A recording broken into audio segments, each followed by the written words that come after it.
محترم ناظرین، دو قسم کے لوگ بہت جلد مر جاتے ہیں۔ حضرت علی رضی اللہ تعالی عنہ نے فرمایا، دو قسم کے لوگ بہت جلد مر جاتے ہیں۔ وہ دو لوگ کون سے ہیں؟ ملاحظہ فرمائیں، ویڈیو کو مکمل دیکھیں۔ محترم ناظرین، حضرت علی رضی اللہ تعالی عنہ کی مجلس میں ایک شخص کھڑا ہوا اور کہنے لگا، حضرت میرا ایک سوال ہے۔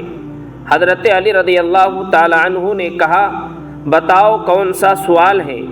کہا، مجھے بتایا جائے وہ کون سے لوگ ہیں جو جلدی مر جاتے ہیں اور وہ کون سے لوگ ہیں جو دیر سے مرتے ہیں۔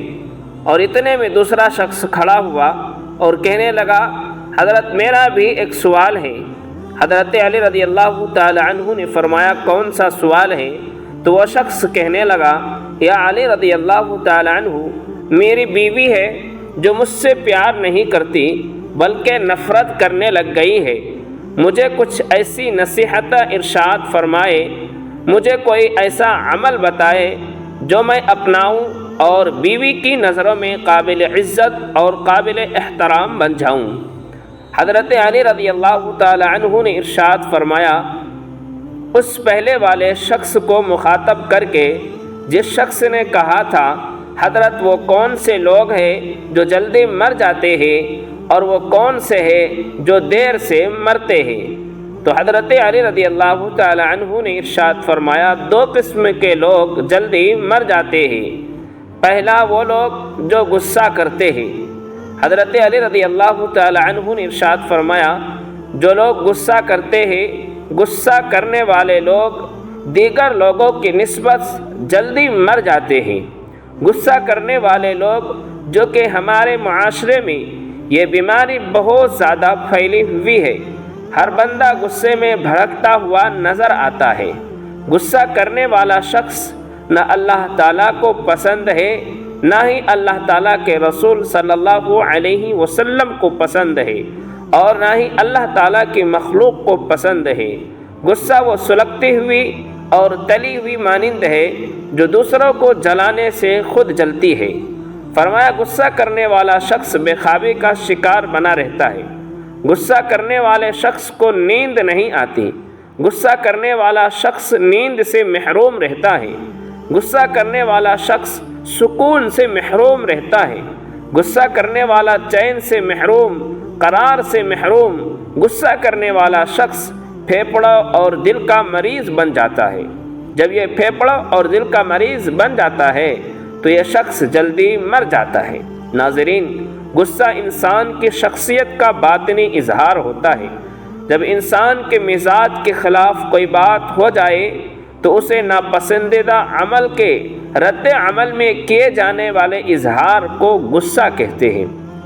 غصہ انسانی فطرت کا لازمی جزو ہے، لیکن اگر یہ خاص حد سے تجاوز کر کے انسان کو اندرونی اور بیرونی طور پر مصائب میں مبتلا کر دے تو کسی مسند ماہر نفسیات کے مشورے سے اس کا تدارک ضرور ہے، ورنہ یہ ڈپریشن جیسے امراض کا موجب بن جاتا ہے۔ علامات غصہ کرنے والے شخص کو ہائی بلڈ پریشر، چہرے کے سرخ ہو جانا، دل کی دھڑکن کا تیز ہونا، تیز سانسیں لینا وغیرہ۔ ایک شخص نبی کریم صلی اللہ علیہ وسلم سے سوال کرتا ہے، یا رسول اللہ صلی اللہ علیہ وسلم، وہ کون سا عمل ہے جو مجھے اللہ کے غضب سے محفوظ رکھے؟ تو آپ صلی اللہ علیہ وسلم نے فرمایا، تم غصہ نہ کیا کرو، اللہ تعالیٰ بھی تم پر غصہ نہ ہوگا۔ جوانوں، اگر لمبی عمر چاہتے ہو، دوسرا شخص وہ جو ہر وقت، ہر گھڑی، ہر لمحہ اپنی نظر ادھر ادھر پھراتا رہتا ہے، وہ شخص بھی جلدی ہی مر جاتا ہے۔ جو شخص دنیاوی لذتوں کے پیچھے بھاگتا رہتا ہے، جو بندہ دنیاوی خواہشات کے پیچھے بھاگتا ہے، موت اس کے پیچھے بھاگتی ہے۔ جو بندہ دنیاوی لذتوں کا پیچھا کرتا ہے اور موت اس کا پیچھا کرتی ہے۔ دوڑتے دوڑتے ایک شخص جیسے ہی دنیاوی لذتوں کے قریب جاتا ہے، نفسانی خواہشات بھی قریب آ جاتا ہے۔ جیسے ہی لذتوں کو چھونے کی کوشش کرتا ہے، لذت حاصل کرنے کی کوشش کرتا ہے تو یہی لذت اس بندے کو پکڑ کر موت کے منہ میں لے جاتی ہے۔ لہذا اس طرح کے لوگ بھی جلد ہی مر جاتے ہیں۔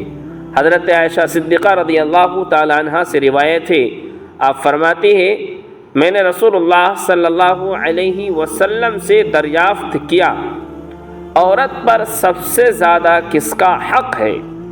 حضور صلی اللہ علیہ وسلم نے ارشاد فرمایا اس کے شوہر کا۔ پھر میں نے عرض کیا مرد پر سب سے زیادہ کس کا حق ہے؟ آپ صلی اللہ علیہ وسلم نے ارشاد فرمایا اس کی ماں کا۔ ایک صحابیہ رضی اللہ عنہا نے جب خاوند کے حقوق کے بارے میں سوال کیا تو آپ صلی اللہ علیہ وسلم نے فرمایا آدمی کا اس کی بیوی پر حق یہ ہے کہ اگر اس کے بدن پر کوئی زخم ہو اور وہ اسے چاٹ لے تو بھی اس نے اس کا حق ادا نہیں کیا۔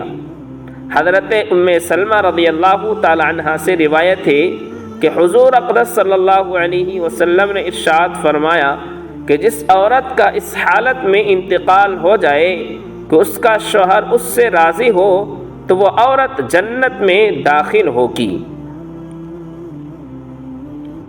تمام دوست نماز کا اہتمام لازمی کریں۔